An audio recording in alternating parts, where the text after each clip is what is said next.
This Ask Energy question is a fantastic one. It is, if I consume a low carbohydrate, high fat diet, will that compromise or negatively affect my athletic performance? Great question.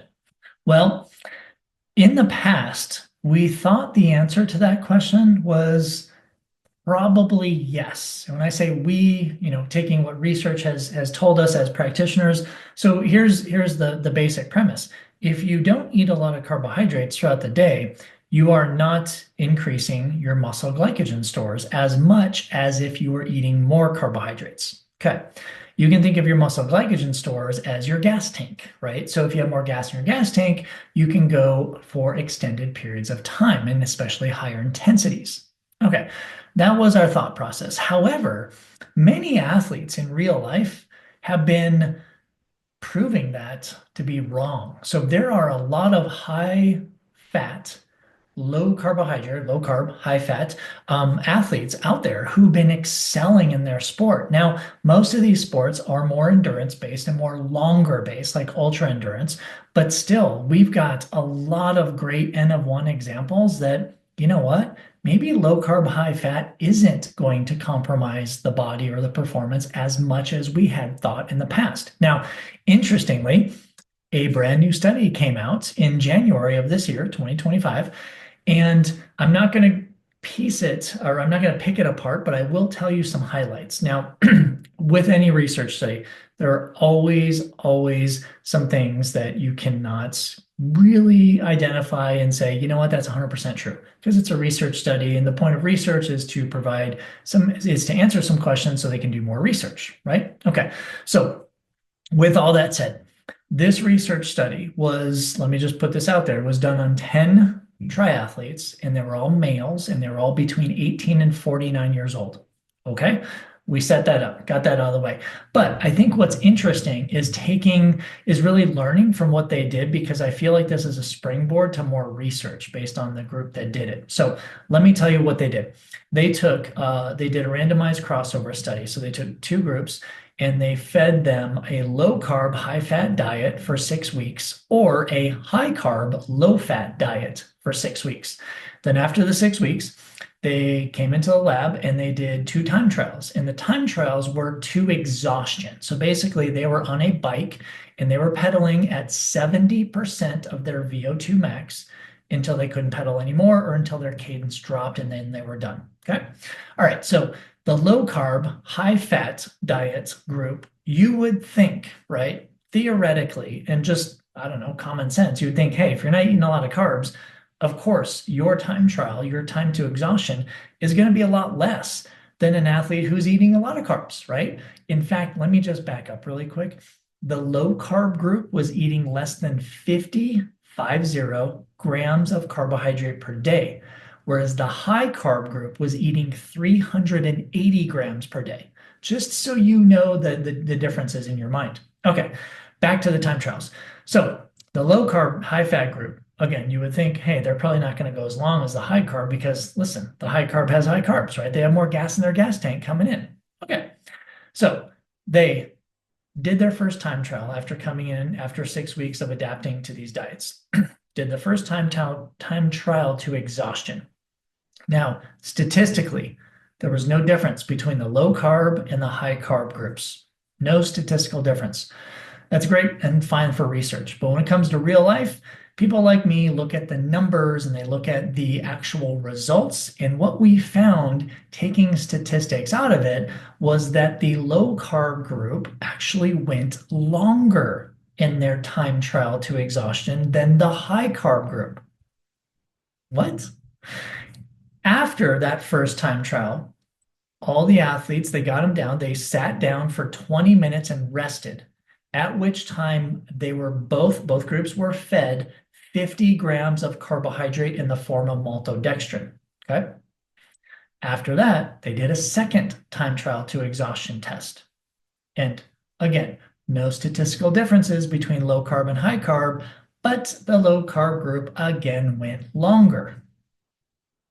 Now, what I didn't tell you was in that first time trial, there were a couple things that these researchers were trying to ascertain. The first one was, does following a low carb, high fat diet actually impair performance at a time trial to exhaustion, method?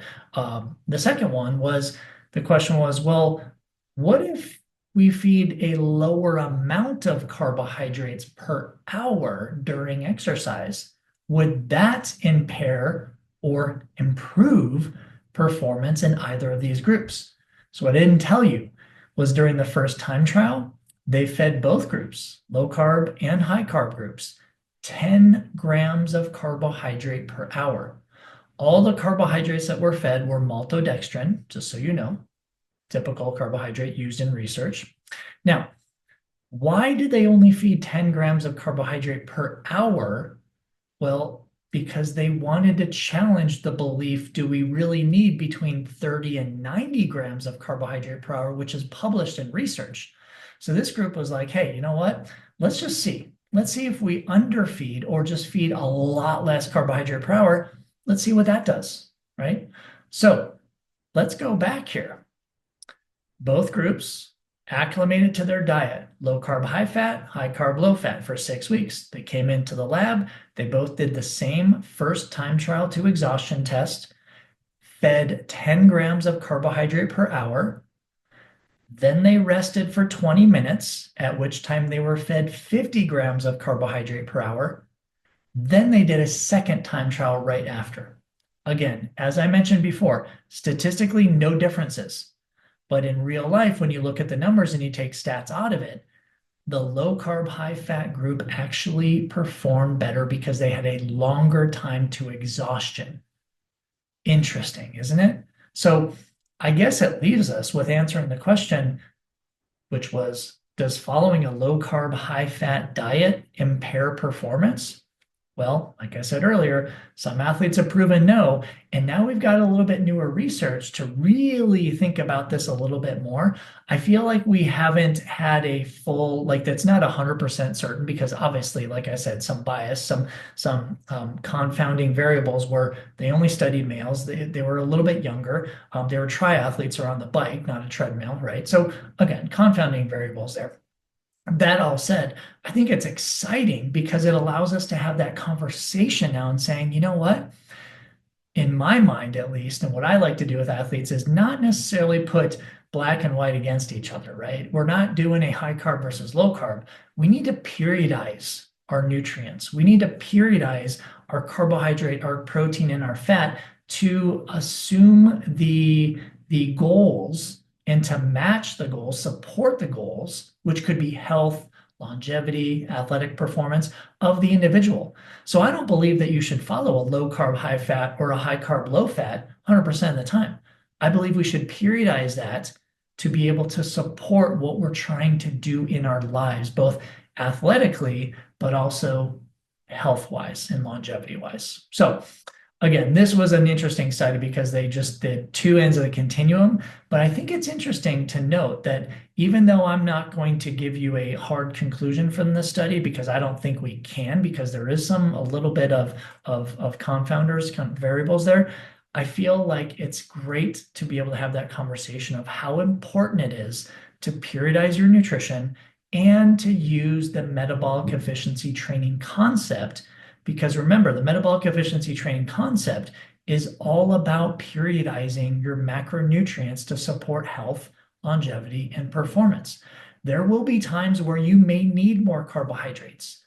There will also be times where you may need less, and also with protein and fat. So we just need to make sure that we step back and we're really looking at what is the purpose here. So hopefully that's a long answer to the question, does a low carb, high fat diet impair performance? I believe we have the answer now.